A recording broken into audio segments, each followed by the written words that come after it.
students, my dear students, today we will discuss all the important reactions which will come definitely 101% in your board examiner. चाहे आप UP board के student हो, CBSE board student और ICSE board. In all boards you will get these important reaction. If you will completely do these reactions, you will get all the questions from these haloalkanes and haloarenes. सबसे पहली reaction है हमारी इसमें जो कि preparation of haloalkane से related है. Preparation of haloalkanes, the most important reaction.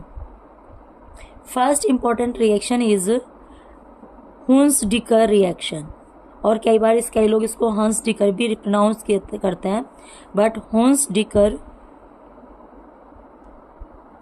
Reaction.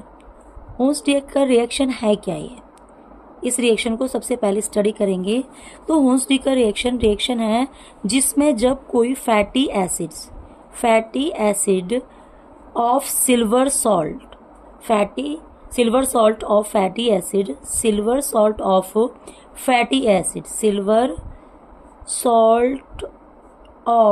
Fatty acid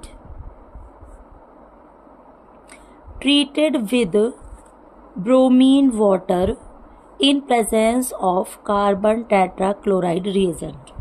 Organic solvent is carbon tetrachloride. Then we will get RBr plus CO2 plus AgBr. इस रिएक्शन में होता क्या है कि जब कोई भी silver salt of fatty acid, इस R के प्लेस पर आप कोई भी अल्काइल ग्रुप ले सकते हो, ब्रोमीन वाटर के साथ कार्बन टेट्राक्लोराइड की प्रेजेंस में हीट किया जाता है, तो यहाँ से कार्बन डाइऑक्साइड, क्योंकि सॉल्ट जब मेटेलिक सॉल्ट होते हैं तो वहाँ से डीकार्बोक्सिलेशन होता है, कार्बन डाइऑक्साइड निकल जाती है, और Br Ag के साथ, क्योंकि Ag हाईली इलेक्ट्रोपॉजिटिव होता है एंड Br इलेक्ट्रोनेगेटिव होता है, तो ये एलिमिनेट हो जाते हैं. This is the first important reaction. Now second important reaction is Finkelstein reaction.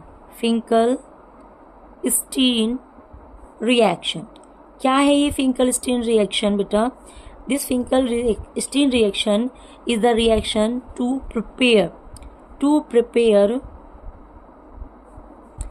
Prepare iodoalkanes, because we cannot prepare iodoalkane and fluoroalkane by simple methods like reaction of halogens with in presence of sunlight, but because iodine is very least reactive, its electronegativity is very less, so that this method is used to prepare iodoalkane. What will it? Here is the halide exchange method. Halide exchange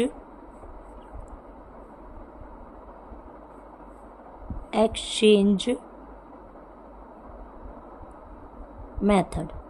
Here is halide exchange method. In halide exchange method, what we have to do when we treat any bromide or chloride with NaI in presence of pyridine. Pyridine is a hydrocyclic compound.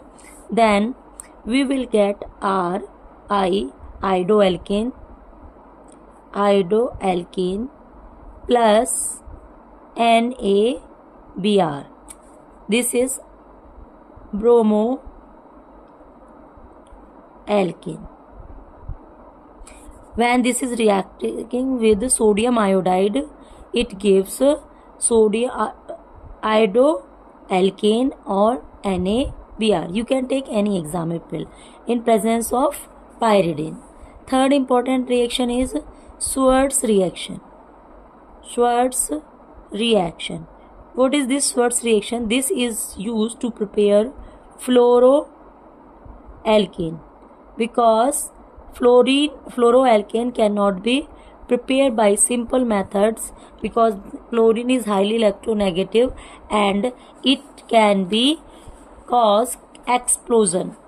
So avoid The explosion and violence of this reaction we use to prepare fluoroalkane by a specific method which is called Schwartz reaction.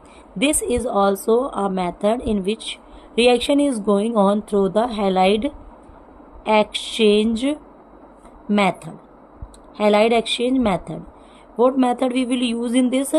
When R, Br or R chlorine react with a Hg2F2 or tin fluoride or mercuric fluoride, then we will get Rf plus Hg2Br2 as a byproduct.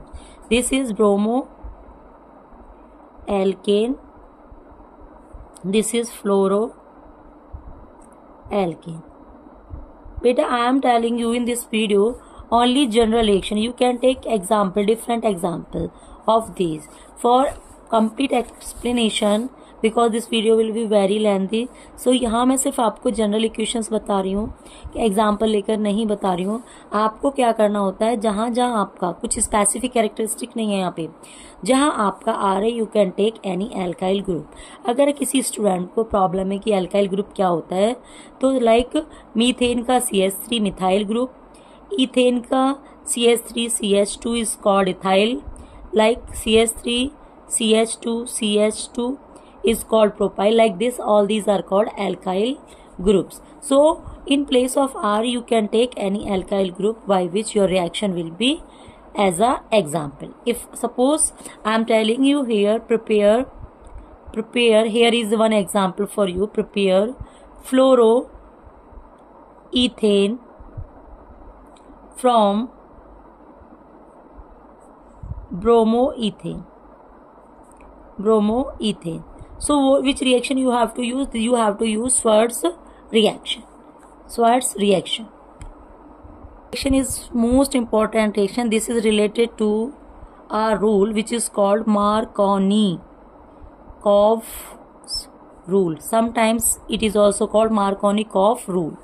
This rule is applicable for many compounds like alcohols. If any unsymmetrical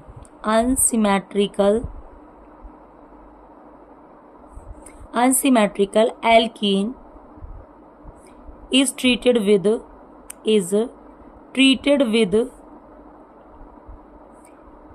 hydrogen halides or hydrogen acids. Hydrogen halides means HX. So in this HX we having halogen group is electronegative and hydrogen is electropositive. So negative part will attached to that carbon of double bond which has less number of hydrogen atoms. क्या कहता है Markovnikov rule? Markovnikov rule is applicable for unsymmetrical alkene when hydrohalogenation is going on. Reaction is going on with hydrogen halides. तो या आप water के साथ reaction कर रहे हो अल्कोहल प्रिपेयर करने के लिए, या आप HCN के साथ रिएक्शन कर रहे हो in which one part is positive और इज इलेक्ट्रोनेगेटिव. और एल्कीन कैसी हो आपकी? This is compulsory. Alkene should be your unsymmetrical. Unsymmetrical means double bond के एक साइड मोर कार्बन हो, एक साइड लेस कार्बन हो. That is not double bond से कोई भी सिमेट्रिक रिएक्ट नहीं करता हो. तो जब ये HX के साथ रिएक्ट करता है, iodine and bromides are most favorable for this. Without any presence, तो हमें क्या मिलता है कि नेगेटिव पार्ट, ये इलेक्ट्रोपॉजिटिव, ये electronegative, negative part will attached according to Markovnikov rule to that carbon atom which has less number of hydrogen. This has having 1 and this having 2. So the double bonded attached two carbon atoms, उनमें से जिसके पास less number of hydrogen atoms होते हैं वहां जाके हमारा negative part attach होता है and positive part will attach to that carbon which has more number of hydrogen atoms. तो यहाँ हमें मिलता है secondary alkyl halide. This is secondary alkyl halide. बेटा आई टोल्ड यू, जैसे कि सिर्फ इस पार्ट में मैं इंपॉर्टेंट रिएक्शंस को डिस्कस कर रही हूँ, मैं यहाँ कोई भी बेसिक इंट्रोडक्शन नहीं एक्सप्लेन कर रही हूँ, थ्योरी एक्सप्लेन नहीं कर रही हूँ, only I am telling you those reactions will come every year in exams. तो उसके लिए मैंने सेपरेट वीडियोस बना रखे हैं और आगे बना दूंगी, बट यहाँ हम बात कर रहे हैं सिर्फ और सिर्फ इम्पॉर्टेंट रिएक्शन की। यहाँ मैं एक एग्जाम्पल आपके साथ शेयर करना चाहती हूँ, which is a very common example. When propene 1 treated with HBr, it gives CH3CH Br CH3 2-bromo propane. This is a secondary alkyl halide. These haloalkanes are also called alkyl halides. Their common names are alkyl halides. Beta, here is another important condition, क्योंकि यहाँ से आपके लिए confusion create करता है. If you are doing this same reaction of alkene with HBr in presence of benzoyl or any other benzoyl peroxide or any other peroxide, then you will get opposite of Markovnikov rule. Opposite means negative part will attach to that carbon atom which has more number of hydrogen, and positive part will attach to that which has less number of hydrogen atoms, by which we will get bromopropane. Which bromopropane? 1 bromopropane या 1 bromopropane और या 1 degree alkyl यानी कि primary alkyl bromide. I have taken here example 1 alkyl bromide, 1 degree alkyl bromide. It is propyl bromide. Its common name is propyl bromide. Propyl bromide. So this is called Markovnikov's rule. We having different name of this. This is also called peroxide because this reaction complete in presence of peroxide. It is also called peroxide effect. And one more example of this is Kharas effect. These are different names of this. If this reaction is going on in this way, then it is called anti-Marconi, in which you will get 1 bromopropane. If reaction takes place without benzoyl peroxide, then we get secondary alkyl halide. So this reaction is the most important reaction. Reaction number 4. आप लोग screenshot ले लें या note कर लें. One more important reaction, 5th reaction. Beta, I will tell you from this chapter around 25 reactions, from which I will do only in this part 5. In next part I will do 5 reactions. Dehydrohalogenation reaction. Dehydrohalogenation means होता है D जहाँ आता है उसका मतलब होता है removal of, this is the chemical property of haloalkanes, removal of hydrogen and halogen atom from haloalkanes. Hydrogen atom and halogen atom का किसी हेलोएल्केन से रिमूव होना कहलाता है डीहाइड्रोहेलोजिनेशन. ये रिएक्शन आपकी 2 टाइप की हो सकती है, लाइक CH3CH2Br. बेटा जो डबल कार्बन फंक्शनल ग्रुप के साथ अटैच होता है उसे हम बोलते हैं अल्फा कार्बन, और जिससे जितने भी हाइड्रोजन अटैच होते हैं उनको बोलते हैं हम अल्फा हाइड्रोजन्स, और उससे नेक्स्ट कार्बन को बोलते हैं हम beta carbon, and the hydrogen which are attach to the beta carbon are called beta hydrogen. So this reaction is also known as beta elimination reaction or sometimes alpha beta elimination reaction. Because यहाँ पर bromine जाएगा आपका alpha से और hydrogen जाएगा आपका beta से। इस रिएक्शन में क्या होगा, जब आप इसको KOH के साथ ट्रीट करोगे, इसके साथ अल्कोहलिक KOH के साथ ट्रीट करोगे, तो यहाँ से अल्फा से तो ब्रोमीन अटैच्ड है, ये ब्रोमीन रिलीज हो जाएगा, एलिमिनेट होगा, और बीटा कार्बन से हाइड्रोजन, बीटा हाइड्रोजन, तो यहाँ जब बीटा हाइड्रोजन यानी कि यहाँ से HBr रिलीज हो रहा है, एंड दिस HBr जब KOH के साथ रिएक्ट करता है तो KBr और उसमें बदल जाता है और हमें मिलती है alkene. This is the preparation of alkene. This reaction is in 11th and 12th both classes and water molecule. So this is the preparation of हेलोएल्कीन से आपको क्या मिल रहा है, आपको एल्कीन। एक सिमेट्रिकल, ये क्या है आपकी, ये अनसिमेट्रिकल है। यहाँ आपके पास एक साइड ही क्या मिल रहा है, अगर Br से अटैच देखेंगे तो एक साइड आपके एल्काइल ग्रुप से, दूसरे साइड एल्काइल ग्रुप नहीं है, यानी only this contains 1 beta carbon and the beta hydrogens around the halogen atom. लेकिन यही कंडीशन अगर आपको कुछ इस टाइप से मिलती है, CH3 CH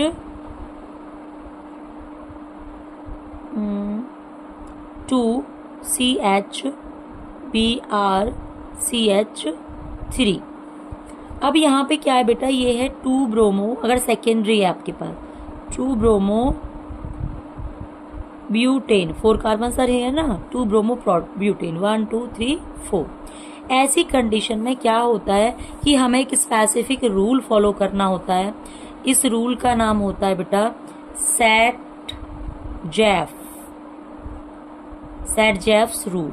Again, most important rule is here Sat-Jeff's rule. Sat-Jeff rule, Sat-Jeff rule.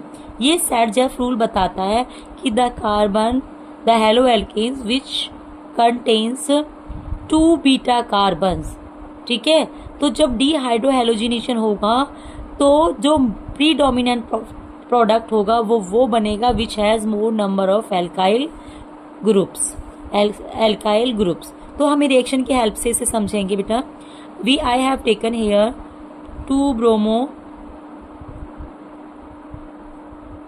Butane, this is 2 bromo butane, 2 bromo butane, ठीक है।